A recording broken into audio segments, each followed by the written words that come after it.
Tu conhecendo tanto quanto tu conhece sobre o DNA e genética humana, como é que tu enxerga a questão do livre-arbítrio? A gente decide nossas emoções, o que a gente vai fazer, o que a gente não vai fazer, ou já vem tudo programado? Isso até é uma questão que vai até para a filosofia, se a gente decide ou não, mas eu vou ficar mais no componente do aspecto genético e biológico, né? Dessa parte do determinismo genético. Eu acho que determinismo genético ele só existe de maneira excepcional. Em casos de doenças genéticas que a gente chama de alta penetrância, ou seja, se a pessoa tem a variante genética, ela vai obrigatoriamente desenvolver a doença. São alguns exemplos. A acondroplasia, que é um tipo específico de nanismo, né? Se a pessoa tem a variante genética, ela vai ter aquele fenótipo, né? Aquela condição. O que não é realidade para quase a totalidade das outras doenças e comportamentos humanos, né? Mas não que todas as doenças e comportamentos humanos não sejam influenciados também pela biologia, né? E isso é um ponto bem interessante. Como a gente pode definir se algo é ou não influenciado pela genética, ou se é mais ou menos influenciado pela genética do que pelo social? Uhum.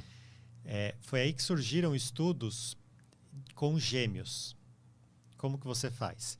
Você compara gêmeos idênticos, que são aqueles gêmeos monozigóticos, né? Aqueles gêmeos que são iguaizinhos, né? E os gêmeos dizigóticos, que são os gêmeos não idênticos. Uhum. Né? Acho que todos nós já conhecemos tanto um caso quanto o outro. Né? Na escola sempre tem um ou outro desses casos. E você tenta medir, às vezes de maneira até quantitativa, por exemplo, a altura, o quanto que esses dois, que são os idênticos, são parecidos e o quanto que esses outros não são parecidos. Né? Por que isso? Porque os idênticos têm 100% do DNA igual. Os não idênticos têm, mais ou menos ali, 50% do DNA. Então você consegue calcular o quanto é genético e o quanto é por outras razões. Né? Do ambiente. Justamente pela diferença. Uhum.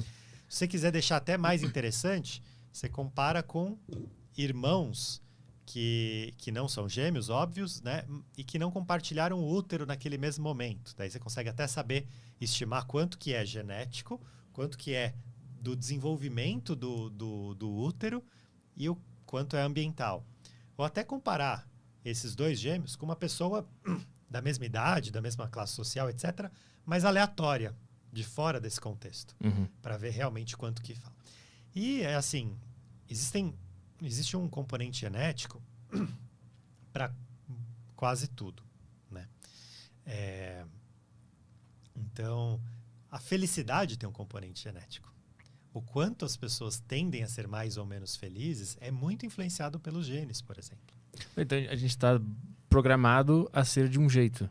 Até certo ponto. Né? Então, assim, a felicidade tem um componente ali, varia até em função do gênero, homem, mulher, né? Varia, mas pode variar de 20% a 40% componente genético. De 80% a 60% são condições ambientais, por exemplo. Né? Mas a gente percebe aspectos genéticos em muita coisa. Né? Então, até, por exemplo, em habilidades sociais, em habilidades acadêmicas, o quanto a pessoa vai estudar, quando que ela tende a perder a virgindade. Tem isso também? Tem isso. Tem estudos que mostram, com esses comparativos entre gêmeos, que gêmeos idênticos tendem a perder a virgindade muito mais próximo, numa idade muito mais próxima do que gêmeos dizigóticos, gêmeos diferentes. Uhum. Mas isso aí é genético ou é ambiental? Porque então, o ambiente, teoricamente seria o mesmo, né? Eles são os dois gêmeos na mesma casa, no mesmo momento de vida, né? Tem estudos, por exemplo, que falam até, olha que coisa curiosa, assim, que existe um componente genético em quantas vezes você foi assaltado. Eu até brinco com meu irmão, porque eu fui assaltado muito mais vezes que ele. E por quê? Porque eu saía muito mais na rua que ele. Né? Então tem um componente genético que te faz sair mais à rua. Procura mais o ar livre. Procura mais sair, procura mais o ar livre. Entendi. Tem pessoas que gostam mais de ficar em casa. Meu irmão gosta muito mais de ficar em casa. Né? Claro que eu não estou falando que isso é determinista. O bairro que você mora vai influenciar muito mais a chance de você ser assaltado, por exemplo, do que a genética. Mas que existe, em algum nível, um componente genético influenciando isso, existe. Isso é interessante. E problemas, depressão, ansiedade, a saúde mental, ela também vem muito da genética? Com certeza. Em diferentes níveis. Então, por exemplo, uma das condições que tem um componente genético alto é a bipolaridade. A depressão também tem um componente bem importante, mas a bipolaridade, a esquizofrenia, tem componentes genéticos super altos, né? E a gente percebe isso mesmo em história familiar, nesses estudos de gêmeos também, por exemplo, né? Agora, tem outras condições menos, né? Depende um pouco, né? Mas algumas condições de ansiedade, principalmente quando não é um transtorno ansioso mais forte e tal, às vezes pode ter mais relação com o hábito de vida da pessoa, né? Então, se a pessoa tem uma vida mais tranquila, uma vida mais estressada, né? Na praia, no interior ou na cidade, né? Então, mas com certeza, a parte de doenças assim, psiquiátricas, né? Essas condições mentais, tem um componente genético importante.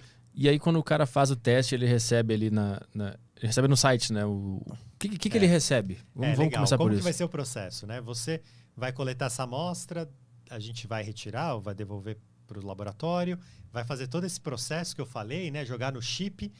O chip, ele vai fazer uma leitura vai ser feita uma leitura desse chip, que isso vai gerar vários dados que vão ser tratados pela bioinformática, né? Que é uma área nova, super interessante, mas a bioinformática, que a gente vai fazer várias comparações com artigos científicos e bancos de dados, tá?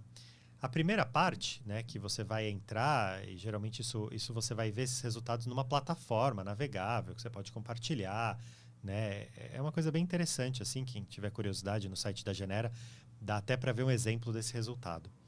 E a parte de ancestralidade, né? Então, você vai ter, por exemplo, essas porcentagens do DNA, da onde que vieram seus ancestrais, tá? Então, eu, Ricardo, por exemplo, né? Metade da minha família veio da Itália e realmente, assim, 40 e poucos % do meu DNA é italiano.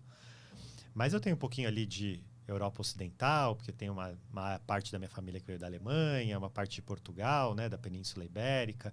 Tem um pouco de norte da África, né? Porque os mouros ficaram no sul da Europa há muito tempo.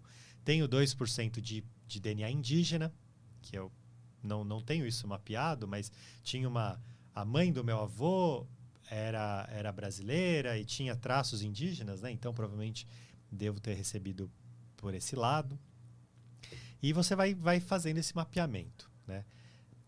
Tem dentro dessa parte de ancestralidade outros 3 relatórios que são interessantes, né? A linhagem materna e paterna, que vão traçar desde o primeiro homem, né, a linhagem paterna, ou no caso da mulher, a primeira mulher que deu origem a todos os seres humanos vivos hoje. Então todo mundo, né, é descendente dessa mesma mulher a Eva, viveu, no caso. a Eva, que a gente chama de Eva mitocondrial na ciência. Ah, maravilhoso. Né? A Eva mitocondrial, que nasceu ali entre 100 e 200 mil anos na região da Etiópia. Tá? A gente chama também de Adão cromossomial Y, né? Que é esse do cromossomo Y. Mas a gente vai saber qual que foi a trajetória ali, né? Estava na região da Etiópia, qual que foi a trajetória, né, ao longo desses 100 a 200 mil anos até chegar em você. E tem uma ferramenta interessante que é o Busca Parentes, que você vai poder encontrar parentes que fizeram o teste, pessoas que compartilham DNA com você. Esse eu não quero. Tem gente que prefere não colocar. Né? Tem gente que não quer achar primo, né? Tem gente que tem medo do que pode encontrar. Entendo tudo isso. E é optativo, né? Mas é interessante que, por exemplo, a gente já reuniu pelo menos 3 vezes irmãos que não se conheciam. Então, pessoas ou adotadas ou realmente que o pai teve um relacionamento extraconjugal e deixou um meio-irmão. E isso acontece, assim. A gente já reuniu algumas vezes, assim, que a gente sabe. O cara entra no site e aparece, você tem um irmão, você não sabia. Aí ele te mostra quem é o cara, se ele liberar, Se né? a outra pessoa fez o teste e liberou, sim. E aí pode entrar em contato com ela e... Você entra em contato, manda um e-mail e Caralho, passa o Natal juntos.